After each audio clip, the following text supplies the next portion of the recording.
Essa história é longa, então eu já peço desculpas por isso. Eu nunca tive que contar essa história com detalhes suficientes para realmente explicá-la completamente. Mas é verdade, aconteceu quando eu tinha cerca de 6 anos de idade. Em uma sala silenciosa, se você pressionar o ouvido contra um travesseiro, poderia ouvir seus próprios batimentos cardíacos. Quando criança, as batidas rítmicas e abafadas soavam como passos suaves em um chão acarpetado. E então, todas as noites, quando eu estava prestes a cair no sono, ouvia esses passos e era puxado de volta para a consciência, apavorado. Durante toda a minha infância, morei com a minha mãe em um bairro bastante agradável que estava em fase de transição. Pessoas de baixa renda estavam gradualmente se mudando, e minha mãe e eu éramos duas dessas pessoas. Haviam muitos bosques em volta da vizinhança onde eu brincava e explorava durante o dia. Mas à noite, como costuma acontecer com uma criança, eles assumiam uma sensação mais sinistra. Isso juntamente com o fato de que, devido à natureza da nossa casa, havia um fogo bastante grande embaixo dela, que enchia minha mente de monstros imaginários e cenários inescapáveis que consumiam meus pensamentos quando eu fosse acordado pelos passos. Contei para minha mãe sobre os passos, e ela disse que eu apenas estava imaginando coisas. Eu insisti o suficiente para que ela soprasse meus ouvidos por 10 minutos, já que pensei que isso ajudaria. Obviamente, não ajudou. Apesar dos passos, a única coisa estranha que acontecia era que de vez em quando eu acordava no beliche de baixo, apesar de ter ido no de cima. Mas isso não era tão estranho assim, já que às vezes eu me levantava para usar o banheiro ou pegar algo para beber e me esquecia de voltar a dormir na cama de cima. Eu sou filho único, então isso não importava na época. Isso acontecia 1 ou 2 vezes por semana, mas acordar na cama de baixo não era tão assustador. Até que, em uma noite, eu não acordei na cama de baixo. Eu tinha ouvido os passos, mas estavam longe demais para ser acordado por eles. E quando eu fui acordado, não foi pelo som de passos ou por um pesadelo, mas foi porque estava com frio. Muito frio. Quando abri meus olhos, vi estrelas. Eu estava em um bosque. Sentei-me imediatamente e tentei descobrir o que estava acontecendo. Eu pensei que estava sonhando, mas isso não parecia certo. Havia uma boia vazia bem na minha frente. Uma daquelas com forma de tubarão, sabe? Isso só aumentou a sensação surreal, mas depois de um tempo parecia que eu simplesmente não ia acordar, porque eu não estava dormindo. Levantei-me para me orientar, mas não reconheci essas árvores. Eu brincava no bosque perto da minha casa o tempo todo, então os conhecia muito bem. Mas se esses não fossem os mesmos bosques, então como eu poderia sair? Dei um passo à frente e senti uma dor aguda no meu pé que me jogou de volta para onde eu estava deitado. Eu tinha pisado em um espinho. Graças à luz da lua, eu pude ver que eles estavam em toda parte. Eu olhei para o meu outro pé, mas ele estava bem. E para falar a verdade, o resto de mim também estava. Eu não tinha um arranhão sequer, e eu nem estava tão sujo assim. Confesso, eu chorei um pouco e depois eu me levantei. Eu não sabia que caminho seguir, então escolhi uma direção aleatória. Eu resisti ao impulso de gritar, pois não tinha certeza se queria ser encontrado por quem ou o que poderia estar lá fora.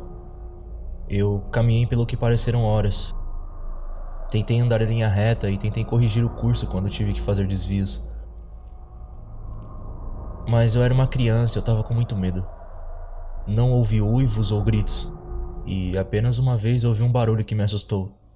Parecia um bebê chorando. Acho agora que era apenas um gato, mas na época entrei em pânico. Corri desviando em diferentes direções para evitar grandes aglomerados de arbustos e árvores caídas.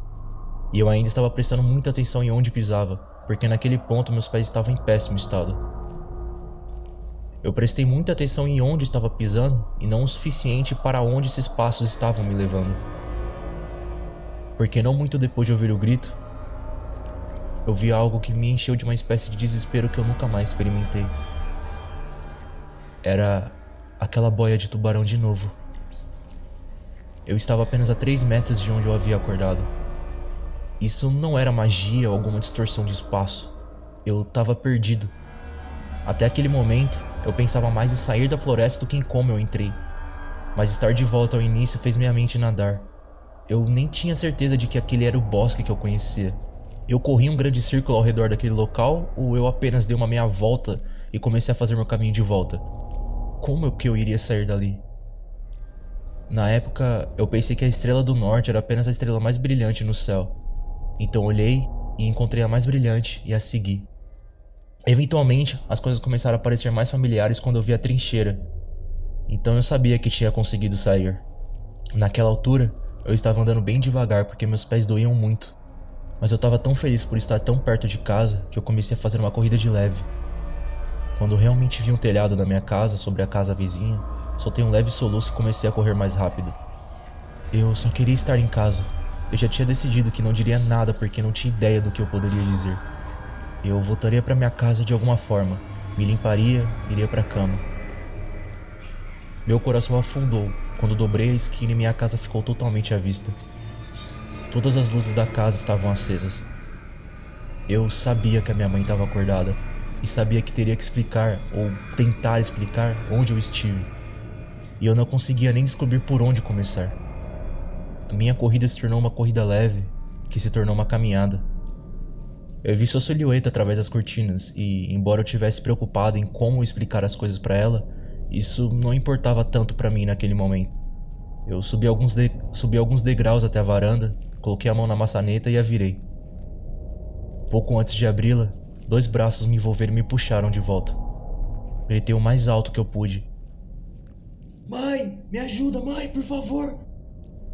A sensação de estar tão perto de estar seguro e de ser fisicamente arrastado dela me encheu de uma espécie de pavor que é, mesmo depois de todos esses anos, indescritível. A porta da qual eu havia sido arrancado se abriu e um lampejo de esperança passou pelo meu coração. Mas não era minha mãe. Era um homem enorme. Eu me debati e chutei as canelas da pessoa que me segurava, enquanto também tentava me afastar da pessoa que tinha acabado de sair da minha casa. Eu tava com medo, mas estava furioso também. Me deixa aí. Onde que ela tá? Cadê minha mãe? O que você fez com ela?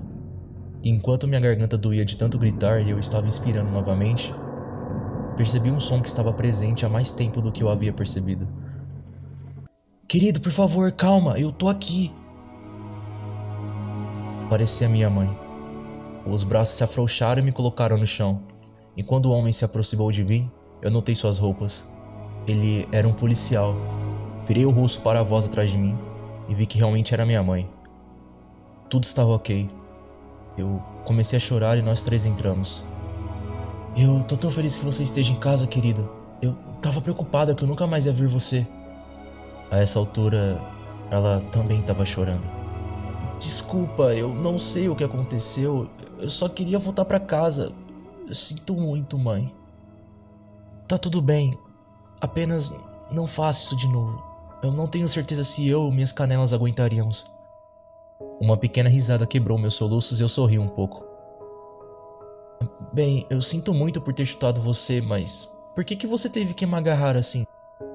Eu só tava com medo de que você fugisse de novo. Eu estava confuso. O que você quer dizer?